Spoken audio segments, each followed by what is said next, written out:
pong sila Bato de la Rosa o yung ICC. O, eto na tayo. Vice Chair ako, wala. Kayo, samahan nyo kay Labato. Ano?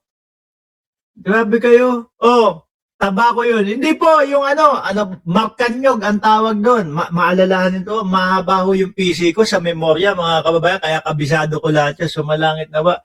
Si Mamang. Oh, yun yung tawag namin doon. Ay, naku po, nakakamiss din, no? Yung mga lola-lola na ho yan. Grabe yan. Kung sasabihin mo na merong mga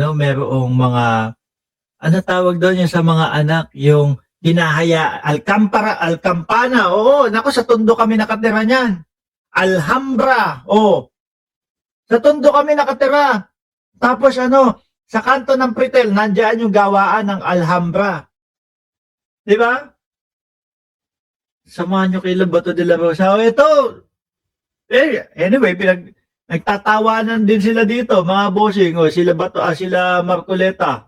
Aba, dumadagdag na yung mga ng Net25 Alam niyo po, mga bossing, kung ano ang may-ari ng Net25. Tingin ko base sa aking pag-aanalisa, iglesia Base sa analisa ko, mga iglesia itong mga to. Baka sa iglesia ang may-ari nitong network na to, ng Net25. Mga bossing, ang sabi nila, wala sa usapan yung mga binanggit ni Amy Marcos doon sa kanilang rally. Diba? Wala sa usapan. Kumbaga sinasabi nila, hindi po ganon. Hindi daw sumunod si Amy Marcos, ganito, ganyan. Pero pagbaba doon sa entablado, inakap, kinamayan pa si Amy Marcos. Love na love nila. Eto, may pa-follow up pa, di ba? Kasama sa Net25. Di ba? Ngayon, mga bossing, pakinggan natin sila. Vice Chair ako, wala nang choice. Si Bato, hindi na mahanap. Ayun na. Tapos, si Bingoy. Ewan, hindi ko alam. Sabi, alam mo kung saan na yun ang Pampanga daw. Nakita na rin kung saan-saan opo. Apat na sila, dati 3 lang po yan Yung dalawang parang uto-uto, tapos si Marcoleta, ngayon 4 na sila. Ibig sabihin, tanggap talaga. At talagang ang plano nung rally na yon ay pabagsakin yung gobyerno ni Pangulong Bongbong Marcos. Kaso, sorry, hindi kayo sinamahan ng AFP. Pasensya na, no? Walang taste, walang appeal yung parali-rally ninyo sa Armed Forces of the Philippines. Kaya, cut na! 2 days na lang, hindi na 3 days. Mukhang mapapagod lang tayo. Kahit na umabot ng 3 araw ito, wala din namang mangyayari. Di ba, pinagbarong nyo pa si Sara Duterte, nung araw na iyon? Pero mo pagbarongin yung vice-presidente, pinaasa na aakyat ng entablado ng Iglesia ni Cristo. Baka may Bible pa kayong hinanda nun. Para gaganon, ako po ay nanunumpa, baka ganon na, nakabarong na. Pinaasa nyo lang. Wala din naman pala. Umuwi, nakabarong. Ang init-init hong magbarong, mga bossing Di ba? Game, pakinggan natin tong 4 na ito. Ako, napapirma ko doon sa Minority Report Ano ba? Ayan, sabi ko sa Hindi alam nyo kung nasaan talaga. Para umabot kay Bato de la Rosa, yung Minority Report, alam nyo kung saang address ipapadala yun. Alam nila talaga. Di ba? Hindi ba kami makakarinig sa inyo na magsasabi na Bato, pumasok ka na kasi hinahanap ka ng taong bayan. Yung taong bayan na nagpapasweldo sa atin, ayun, walang ideya kung ano ba at bakit hindi ka pumapasok para paglingkod, para malabis, masulit yung pera na ibinabayad sa iyo ng mamamayang Pilipino. Di ba? Wala ba kaming maririnig sa inyo mga ganyan, mga kapwa nyo, senador yon? Grabe naman. Diyan lugi ho ang mga Pilipino sa mga ganyang mga senador. Diyan po lugi. Biruin nyo, tingnan mo, mali na nga yung ginagawa ng tao, hindi na nga pumapasok, kumukubra ng pera sa mamamayang Pilipino, tapos sila, ganyan pa. Di ba? Magkakampi-kampihan pa. Total, naniniwala kayo, walang warrant of arrest kay Bato de la Rosa. Ba't hindi nyo papasukin bilang isang senador? Di ba? Yung kaming nakapirma. Nakapirma. Kasama ba si Senador Bato sa anin po? Sa pumirma? Oo. Bigay mo nga sa akin yung aking... yung aking... Pero huwag kayong mag-alala. Bakit daw ho? Ang sabi naman ni John B. Cremulya ng DILG, alam naman din daw nila kung nasaan. Di ba? Alam din naman nila kung nasaan. Oh, 6 na lugar na pinupuntahan ni Bato de la Rosa, sinusundan nila. Lahat ng sasakyan, kahit papalit-palit si Bato de la Rosa, alam nila. Kaya yung, ano tawag dyan? Kaya yung mismo, no? Yung mismong, warrant of arrest ng ICC, kapag yun ay naging formal na, at kapag yun ay naging okay na talaga, ay nako po, iyakan kayo. Tapos maitatapat, no? Malamang mag-iyakan lalo itong mga ito. Itinapat 24 ng alas 9 ng gabi. Yung tipo bang ready na lahat, ano? Kahit nasa bahay ka, mag-aayos ka pa, magdadamit ka, maayos. Juju Totos pa, si Bato, no? Mga bandang alas 8, alas 8 ng gabi, Juju Totos na si Bato. Oy, umpisa na yung ano, Noche Buena. No, Juju Totos na. Yung pala, oh. Pagka alas 9, kumatok sa bahay, pak, pak, pak, pak, pak. Sinusundo na po namin yung mangingibang bansa. Sakto. Ngayon, hindi na sila makakapagreklamo. Wala pong tsinelas. Si Bato de la Rosa. Ang lamig po dun eh. Hindi na makakagano si Bongo. Ang susunod, yung kay Bongo na. January naman yun. Saklap ng kahihinat na ni Bongo kung sakali at na Bato de la Rosa. So, totoo pala, no? Talagang alam kung saan. Cellphone. Oo. Mamaya, para ipakita ko yung... Sige nga po, yung sige. pirma niya. Si Boss ano, si Boss Perjury. Ang para sa mga DDS, pinakamagaling.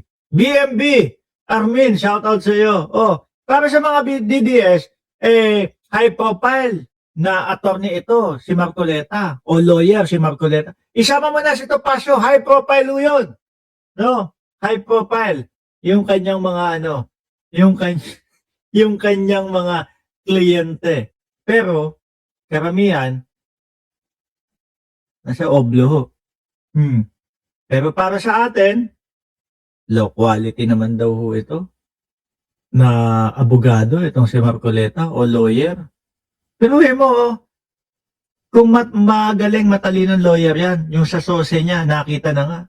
Aba, kumuda pa dyan sa Net25. Doon sa sose niya, walang inambag o walang nag-ambag sa kanyang sose. Sumbungan ni Marcoleta, Net25 Punta dyan sa Net25. Nagsasalita dyan. O ayun. Ano nangyari?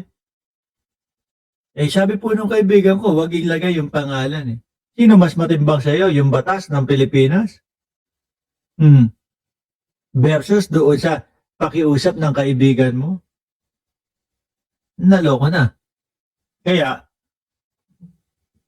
madami-dami ho tayong aabangan. Imbis na hindi siya makukulong kasi wala naman siya doon sa linya ng mga flood control, wala sa listahan ng flood control, iba naman yung katutunguhan.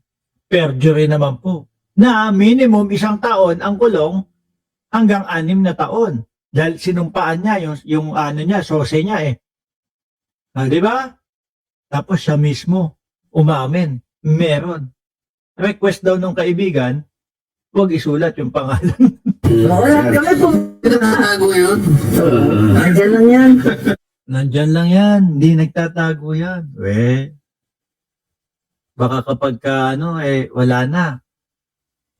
No? Baka mag-iyakan kayo. Magagalit na naman kayo kay General Torre. Papatawag nyo na naman doon sa Senado si General Torre. Tapos talagang pagsisigaw-sigawan nyo si General Torre, pero kay Boying Remulla, hindi nila magawa ho yun. Hindi ko maintindihan, bakit yung ICC warrant, kung talagang may ICC warrant, ba't hindi ilabas?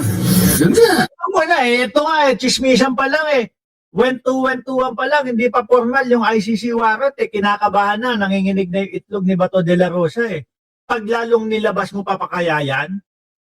Pag nilabas mo yan, naku po. Wag naman sana, baka magbitin si Bato de la Rosa ng sarili. Sabi nandyan. Sabi naman ng isang kapatid, wala daw. Hilo kayo, Litong-lito sila. Ang totoo ho, gusto nilang malaman. Ano ba talaga ang totoo? Meron, wala. Yun ang gusto nilang malaman. Bakit po? Kasi nung panahon ng dating Pangulong Duterte ang inaaresto, hilong-talilong din po sila. Hindi nila mapalagay ang sarili nila. Saan ba kami pupunta sa kami maniniwala? Uuwiin ba namin si dating Pangulong Duterte o wala? Hindi nila alam kung ano gagawin nila sa dating Pangulong Duterte. Hanggang ngayon, sabi, nagdesisyon, sige, uwi na lang. No, wala namang warrant of arrest yan. Pagdating ho ng airport, paglabas, kulang na lang ho paglabas ng eroplano, ng pinto ng eroplano. Sige po, pasok na po ulit kayo. Bakit? Babiyahin na po tayo ulit sa dahig. Kung parehas lang ng eroplano ang gagawin, pagkalabas doon sa pinto ng eroplano, ipapasok ulit sa loob. Okay na po, no? At least, nakatapak ulit kayo sa Pilipinas. Pasok na po kayo ulit sa loob ng eroplano. Ganyan. Fishing itong mga ito. Kasi, nahihilo, nalilito. Hindi alam kung ano talaga ang tunay. Nasa telepono na. Magkakabulagaan na naman, Magugulat na naman sila. Uy! May warrant nga.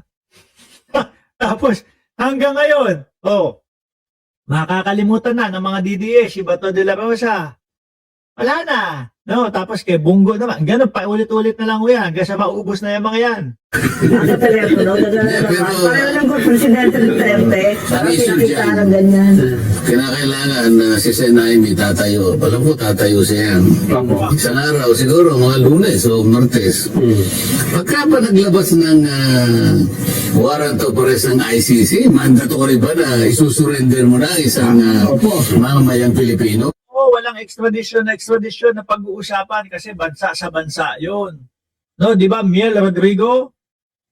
Bansa sa bansa yun, no? Yan, saan ba kinasuhan si Bato de la Rosa? Di ba doon sa ICC? Saan kinasuhan si dating Pangulong Duterte? Di ba doon sa ICC? Korekta na. Huwag nyo lang Huwag nyo lang bigyan pa ng napakadaming trabaho ang Pilipinas. Pagka nandiyan ang warrant of arrest, basahin yung Miranda rights, tapos ilipad na agad yan. Magngalngalan yung mga DDS isang araw, tapos makakalimutan na din nila yan, si Bato de la Rosa. Grabe, no? Ilang buwan na palang hindi nakikita ng mga DDS, yung tatay nilang karton. Di ba? Mad nako. Magtindak, alam nyo, eto na naman tayo, pumasok na naman tayo sa kalokohan. Alam nyo, gusto nyo kumita sa Kapaskuhan? Sa mga, taas ang kamay ng mga gustong kumita dyan sa Pilipinas. Yung comment na nakaganon yung kamay, taas ang kamay ng gustong kumita sa Pilipinas. Kapaskuhan at bagong taon. Alam nyo, gawin nyo ganito. No?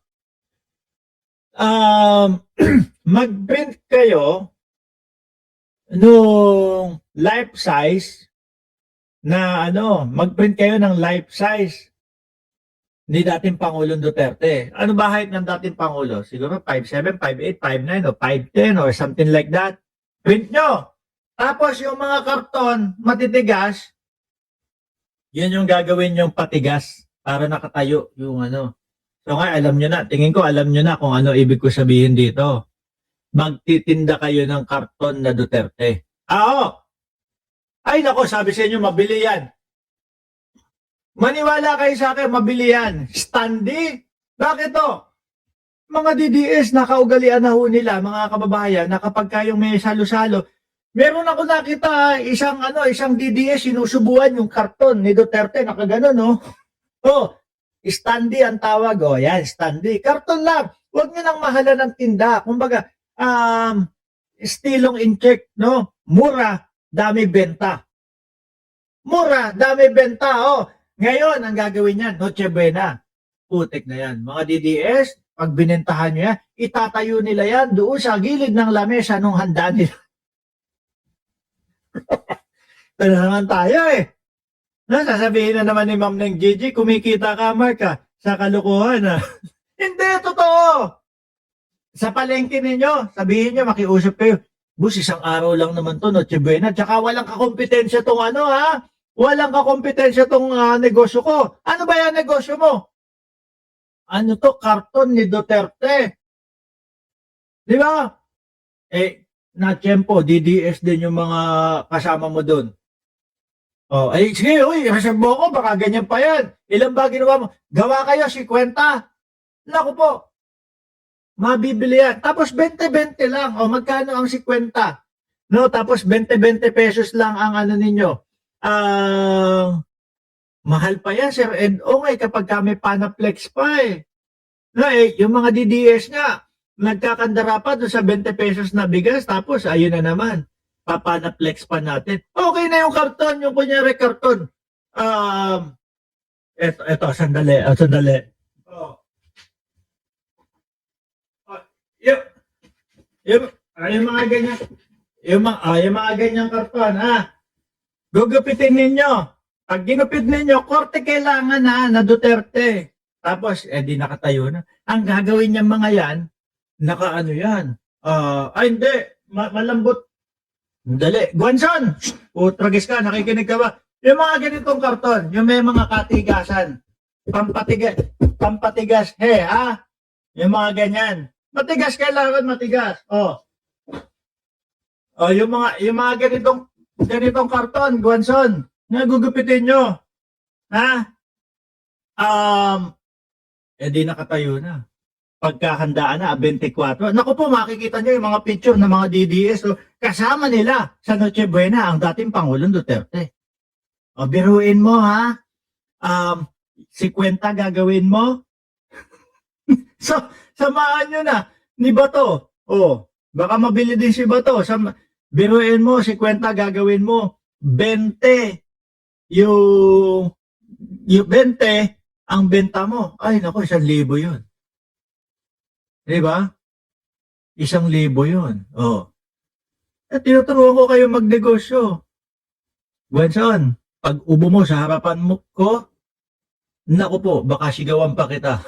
Kung Gucci lang ang basehan mo at Rolex, baka sigawan pa kita. Tuloy! Wag na yung senador. Kahit na hindi senador. Kahit tindero lang sa palengke. Bakit? Ibig mo sabihin na Yan, tindero sa palengke, bakit may ganun? yung ICC mas mataas pa sa legal system ng ating bansa. Yun ang dapat nating Kaso, Meral Coleta, doon may kaso si Bato sa ICC. Di ba? Doon may kaso si Bato sa ICC. Paano yun? Wala namang kaso si Bato sa Pilipinas. Sa ICC. Doon. Mapag-usapan din sa Hindi Senado. po pwede yun. Yung nangyari kay Presidente Duterte, hindi dapat maulit. Kasi naman talaga sa ating salig ng batas. Wala nang tataas pa doon. Kahit international. Ito. Si Guanson, may isa pa akong sa dali lang.